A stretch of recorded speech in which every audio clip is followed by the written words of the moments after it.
So, for the past year, I've been doing an excellent job of not caring about what other people think of me. And enjoying every bit of life. And recently, I decided to really care about what someone thought of me. So I'm wondering where I went wrong. Because Well, here's the thing that's tricky about this, because we can glibly say to you that you're expanding and this is the standard that you want to find harmony with, and you really have to get to a place where you don't give a rip what anybody else thinks, because there's too many moving parts. And if you're trying to stand on your head to please that one or that one or that one or that one or that one, you really can only have one person in your life like that, because if there are two and they want something slightly different, then you don't know what to do.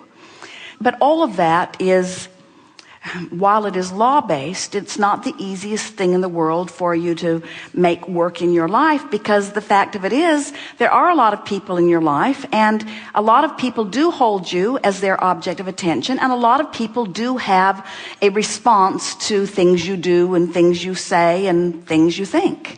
In other words, you're getting constant feedback. So if you've been trained, like most people do, to try to offer behavior that produces pleasing responses from them, then life's really busy for you. Your parents taught that to you early on. If you please them, they smile. If you don't please them, they punish you in some way. And without meaning to, they were well-meaning in every case, they trained you away from your own guidance system. And the thing that's tricky about that is that as you try to please that one, no matter what it is, there is a strong possibility that you are defying what you have actually put into your own vibrational reality, that your own source energy is calling you towards. So you really have come to a rather strong decision that is of great value when you say, I've decided that it matters most to me how I feel, because it matters most to me that I'm in alignment with Source. But then it turns out that it all kind of fits together nicely, because for you to be in alignment with Source, you must think loving and appreciative thoughts of whoever is your object of attention. And when you're thinking loving and appreciative thoughts of whoever is your object of attention, the law of attraction matches you up with things that feel really good to both of you. In other words, these laws really do not betray you in any way. Here's an interesting way of approaching this. So someone says, I want to be appreciated. So let's say this person who wants to be appreciated looks to a girlfriend or a boyfriend or a mother or someone and wants to be appreciated. But that person, for whatever reason, isn't appreciating them. Now, when we say for whatever reason, what we really mean is you're not evoking it, and so law of attraction is not matching you up with it. But when you're not being appreciated, it feels to you like it's their fault. They should be more appreciating, because if they were really doing their job, they would appreciate me regardless of the vibe I'm giving off, which isn't true, but that's the way you feel when you're not in the vortex. So then let's say this person who wants to be appreciated but isn't being appreciated says to their inner being, or to Abraham, Abraham, that person won't appreciate me, so I would like you to. I want to feel your appreciation. Well, now the interesting thing about reaching to your source for appreciation is that you gotta be in the vicinity of your source in order to feel it, because your source is offering it all the time. That's the appreciation we want you to be reaching for, not from the peanut gallery. But now, hear how this plays out. So, okay, Abraham, I want to feel your appreciation, so I'm going to tune myself to feeling your appreciation. Guess what happens when you tune yourself to feeling the appreciation of your source? Your lover appreciates you too, because it was you all along. Isn't that interesting? yes. Oh, now you appreciate me. Now I've tuned myself to Source. Oh, now you'll appreciate me. Where were you when I needed you? Well, that's just the way the laws of the universe work, you see. So when you say, I'm not going to give a rip what anyone thinks, we want to modify that by saying, you can't help but care about them because you've put so much of them in your vortex. You have created a version of them in your vibrational reality. And the version of them, oh, this is so good. The version of them that you've put into your vibrational reality is someone who loves, and someone who's stable, and someone who's sure, and someone who knows you and loves you and wants to be with you. That's the version of them that you've put there, you see. And so it's your job to see that version, and only that version, no matter how they're behaving. And that's the tricky thing, because some of them are loud.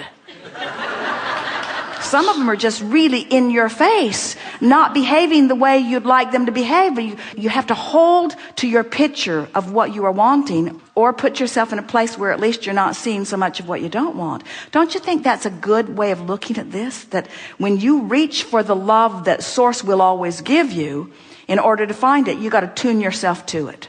And when you tune yourself to it, then only that part of others can show themselves to you. That's why we say, line up with who you are, and then everything else takes care of itself. Law of attraction sees to it. Okay. Now, we know you understand the theory of that. Want to talk about it in detail? A little. I felt like I did that in 2009, and at the end of the year... Well, we don't care about 2009. Okay. We don't care about 2010. We don't care about what you call today. This vibrational reality is bigger and faster. It's where it's at. Listen to this. Your vibrational reality, which is manifestation yet to come, but vibration already in place, from our point of view, is present tense. And your reality that you're living right now, boom, there it went again, there it went again, there it went again, there it went again, there it went again, there it went again, there it went again. Past tense, past tense, past tense doesn't mean diddly squat. It's already done its work. It put it here. This is where it's at. I agree. All that matters is how you feel now, because now and how you feel is the juncture where you meet you. How you doing? I'm lonely. Then you're not doing well. I'm ornery. Then you're not doing well. I'm hopeful. Better. I'm overwhelmed. Not so good. I'm hopeful. Better.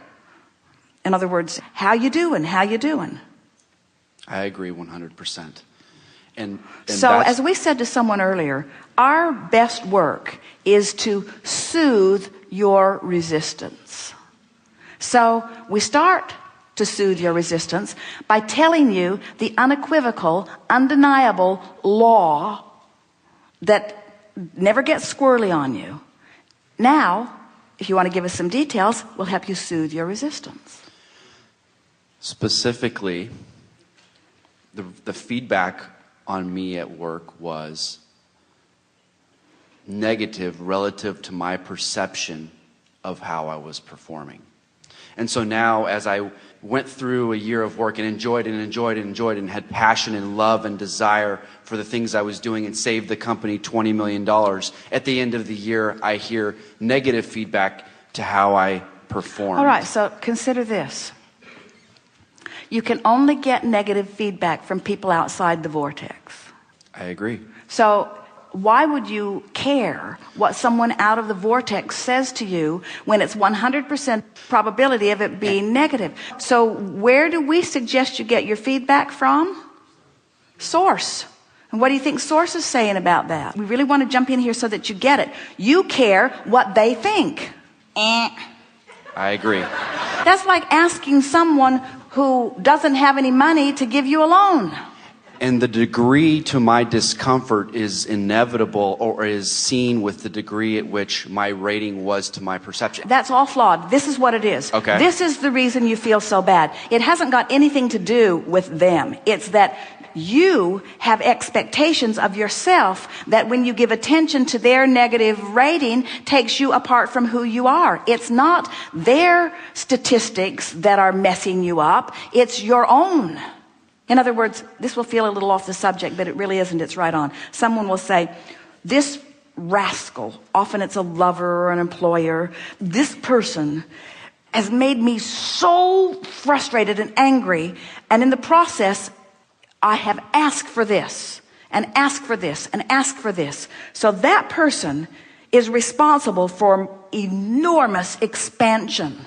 My vortex is spinning faster and my inner being is standing taller because of that rascally rascal. So that person is the reason that I expanded. And that person is also the reason that I don't take my expansion, because I'm looking and listening to what that person says. Correct. So we think you had a good idea in the beginning not to give a rip what that person thinks. But that's not going far enough. You have to thank them and their trouble for the expansion that they affected in you. You see, you're not upset because their rating of you isn't pleasing them. You're upset because your attention to their negativity is not who you are. Can you feel that? Yes. And you said some words that were very telling in that, because you kept saying, my perception and their perception. Their perception of me doesn't measure up to my perception of me. And we say, no, that's not what it is. Your perception of you isn't matching up to your perception of you. They are irrelevant. They were only fodder for your expansion. Thank you. Because it's so interesting. That's like having a really contrasting person really make you expand and then feel bad that they're not at the vortex party. They can't come to the vortex party. They were the trouble that made you expand, you see. And you're needing them to come and celebrate with you. Your success is off base because that's not where they're vibrating right now. And you have to let that be all right and love them for the important part they did play in your expansion. I love the vortex. It feels so good to be there. You know what the best part of the vortex is? Tell me. The best part of the vortex is going in. Because after you're in there a while, you get bored. Really, the best part of the vortex is going in, which makes those troublemakers really important to your exhilarating life, because they make trouble and out you go, and then you make your way back in, and whoo, how good it feels. And you get to go to a new place because they prodded you into expansion. So what you really want to do is thank all of them. Write letters to all of them. You especially were the most troubling one of all. And therefore, I credit you with the majority of my expansion in the year 2009. And I'm so looking forward to completely ignoring your opinion of me in the year 2010 in order to reap the benefit of all that you helped me to achieve in 2009. I love it. I love it. Remind me for just 2 seconds again how to just continue to maintain and stay in that vortex and never come out. Never come out. I never want to come out. You missed the point. If we say to you, the best part is going back in, if you never come out, you're going to miss the best part. Thank you very much. Because step one is the contrast that causes the expansion, you see. So you just got to love it all. I do. Good time for a segment of lunch.